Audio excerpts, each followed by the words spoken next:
Let's find job.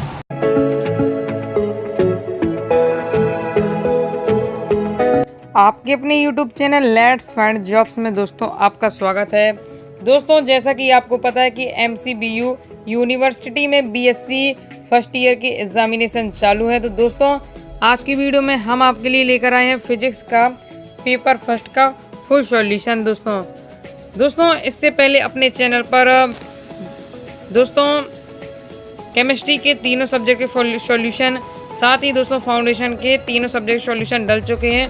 अगर अभी तक दोस्तों आपने इन सब्जेक्ट के सॉल्यूशन नहीं किए हैं तो दोस्तों आप अपने चैनल पर जाकर इन सब की वीडियो देख सकते हैं सॉल्यूशन की। तो चलते हैं दोस्तों वीडियो को स्टार्ट करते हैं बिना टाइम वेस्ट किए और जानते हैं दोस्तों फिजिक्स के पेपर फर्स्ट का फुल सॉल्यूशन। तो दोस्तों इसमें सबसे पहले आपको ऑब्जेक्टिव आंसर आते हैं। तो दोस्तों मुझे आपके इसके ऑब्जेक्टिव आंसर अभी क्लियर नहीं मिले हैं, इसलिए मैं दोस्तों आपको नहीं बता रहा हूँ। दोस्तों मैं ऑब्जेक्टिव आंसर का सॉल्यूशन अपने टेलीग्राम चैनल जो लेट्स फाइंड जॉब के नाम से है दोस्तों उसमें डाल देता हूँ। दोस्तों आप उसे ज्वाइन करके ज़रूर रखें। जो मुझसे दोस्तों छूट जाते हैं प्रश्न मैं वहाँ डाल देता हूँ, तो आप उसे ज्वाइन करके ज़रूर रखें। लिंक आपको डिस्क्रिप्शन में मिल जाएगी। दोस्तों दूसरा क्वेश्चन है आपका विकल्प का कि न्यूटन के गति का प्रथम नियम परिभाषित करता है। तो दोस्तों इसका राइट आंसर होगा ए नंबर का जड़त्व, राइट आंसर हो जाएगा दोस्तों। तो आप इसे नोट कर लीजिए। फिर दोस्तों आपका विकल्प का तीसरा है दोस्तों जड़ता गुणांक का विमीय सूत्र है। तो दोस्तों इसका राइट आंसर होगा सी नंबर का। दोस्तों इसका राइट आंसर हो जाएगा।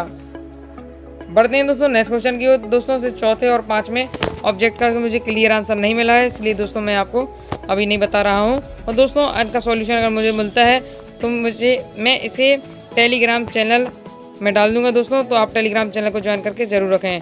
दोस्तों अब आगे जानते हैं अपन लघुत्तरीय प्रश्नों के आंसर। तो दोस्तों आपका इसमें लघुत्तरीय प्रश्न क्रमांक दूसरा है एकांक सदिश और शून्य सदिश को समझाइए। तो दोस्तों मैं आपको इनके आंसर दिखा रहा हूँ, तो दोस्तों आप इसे फर्स्ट नोट कर लीजिएगा।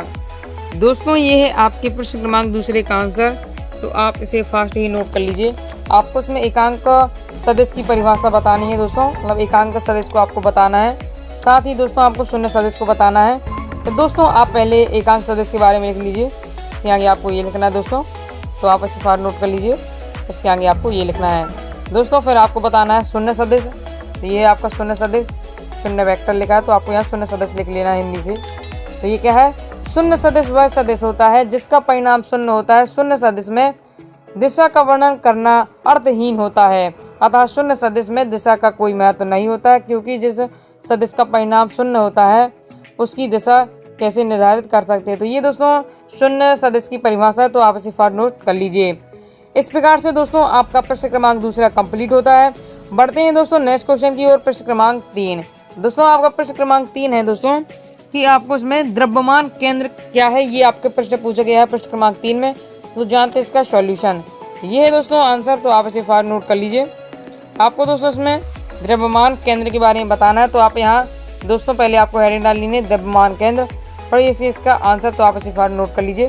क्या है कि किसी पिंड या पिंडों के निकाय का वह बिंदु जहां उस पिंड या निकाय के संपूर्ण द्रव्यमान को केंद्रित माना जा सकता है, उस बिंदु को द्रव्यमान केंद्र कहते हैं दोस्तों। तो आप इसे फटाफट नोट कर लीजिए। अतः इस बिंदु के सापेक्ष पिंड या निकाय का संपूर्ण द्रव्यमान समान रूप से वितरित रहता है, इसलिए इस बिंदु को द्रव्यमान केंद्र कहा जाता है। दोस्तों आप इसके आगे भी लिख सकते हैं अगर आप लिखना चाहते हैं द्रव्यमान केंद्र के गुण, तो आप इसे फटाफट नोट कर लीजिए। पॉइंट वाइज पॉइंट है दोस्तों, ये आपका द्रव्यमान केंद्र के गुण हैं। इसके आपको दोस्तों उदाहरण भी लिख सकते हैं, द्रव्यमान केंद्र का ये पूरा आपका उदाहरण है, तो आप इसे भी फास्ट नोट कर सकते हैं दोस्तों। इस प्रकार से दोस्तों आपका प्रश्न क्रमांक 3 कंप्लीट होता है। बढ़ते हैं दोस्तों नेक्स्ट क्वेश्चन की ओर। प्रश्न क्रमांक 4 दोस्तों आपसे प्रश्न क्रमांक 4 में पूछा गया है कि पृष्ठ तनाव तथा पृष्ठ ऊर्जा को समझाइए। तो इसका आंसर ये है दोस्तों, तो मैं आपको दिखाता हूँ, तो आप इसे फास्ट नोट कर लीजिए।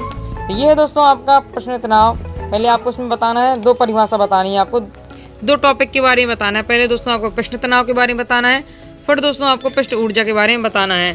तो दोस्तों ये है पहले प्रश्न तनाव का आंसर, तो आप इस बार नोट कर लीजिए। ये दोस्तों आपका प्रश्न क्रमांक 4 का आंसर है।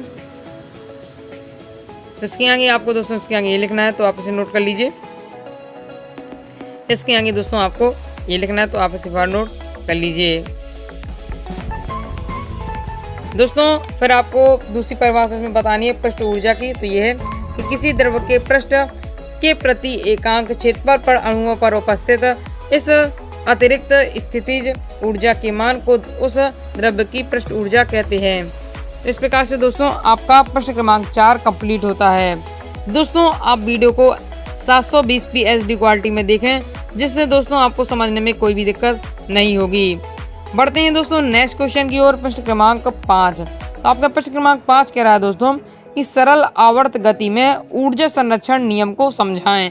तो ये आपका प्रश्न क्रमांक 5 में है। तो ये है इसका आंसर दोस्तों, तो आप इसे फास्ट ही नोट कर लीजिए। दोस्तों आपका ये प्रश्न क्रमांक 5 में का आंसर है। तो दोस्तों आप इसे फास्ट नोट कर लीजिए। दोस्तों पहले आपको इसमें सरल आवर्त गति बता दीजिए दोस्तों।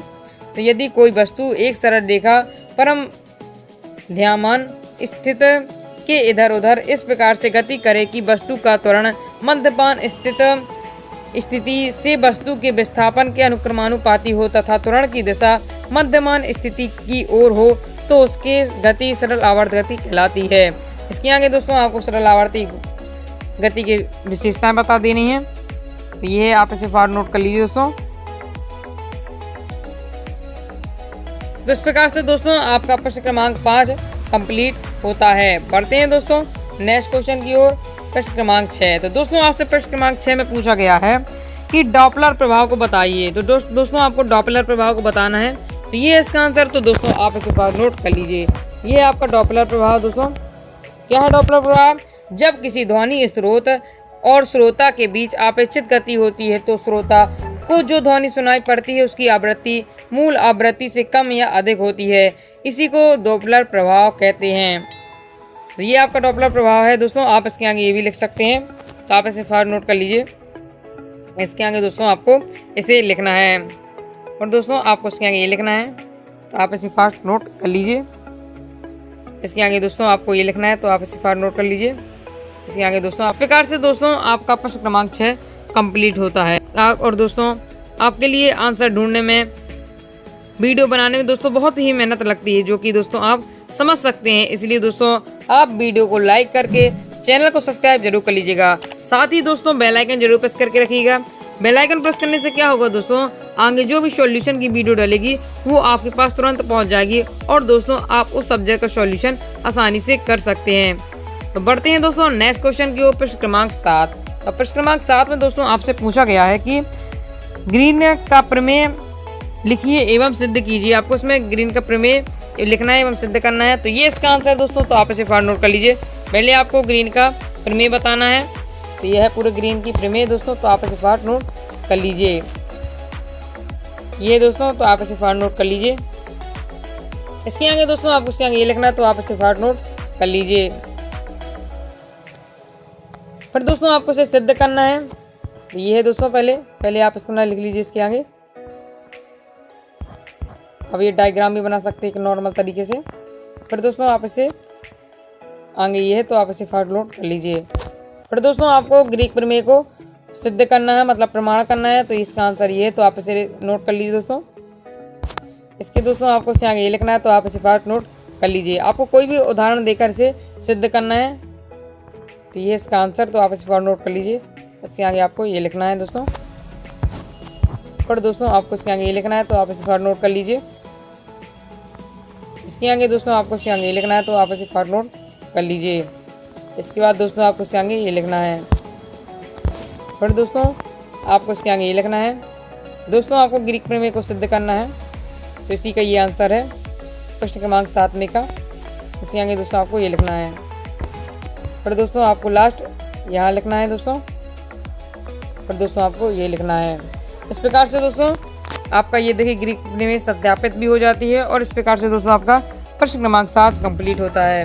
बढ़ते हैं दोस्तों नेक्स्ट क्वेश्चन की ओर। प्रश्न क्रमांक 8। दोस्तों आपसे प्रश्न क्रमांक 8 में पूछा गया है रदरफोर्ड के प्रकीर्णन को समझाइए। तो ये है इसका आंसर प्रश्न क्रमांक 8 में का। तो दोस्तों आप इसे फास्ट नोट कर लीजिए।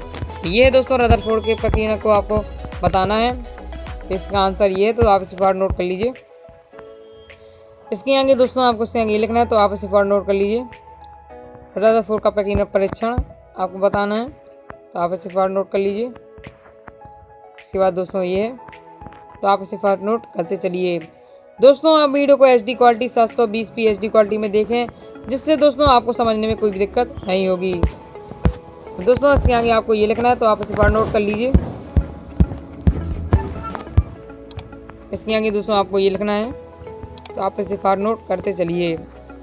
इसके आगे दोस्तों आपको ये लिखना है, और दोस्तों आपको इसके आगे ये लिखना है, और दोस्तों आपको इसके आगे ये इसे लिखना है, तो आप इसे फार नोट करते चलिए। इसके आगे आपको ये लिखना है दोस्तों। इसके आगे दोस्तों आपको ये लिखना है। इसके आगे दोस्तों आपको इसके आगे ये लिखना है, तो आप इसे फार नोट करते चलिए।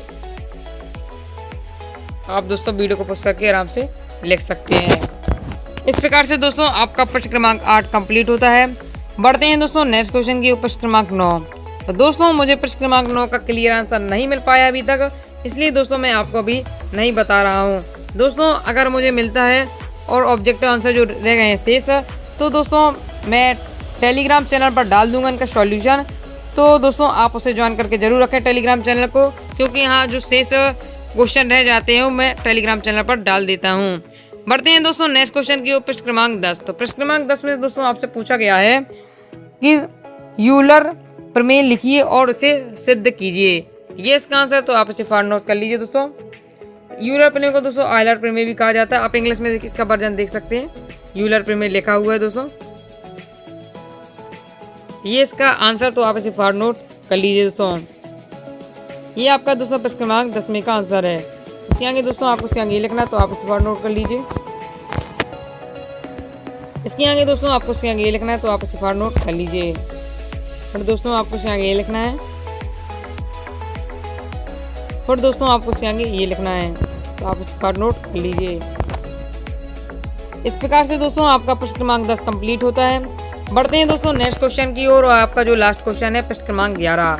तो दोस्तों आपको निम्न वैज्ञानिकों का योगदान की आपको टिप्पणी लिखनी है। तो पहला है दोस्तों आपका निकोलस कोपरनिकस की आपको दोस्तों योगदान की टिप्पणी लिखना है। तो ये इसका आंसर दोस्तों, तो आप इसे फार नोट कर लीजिए।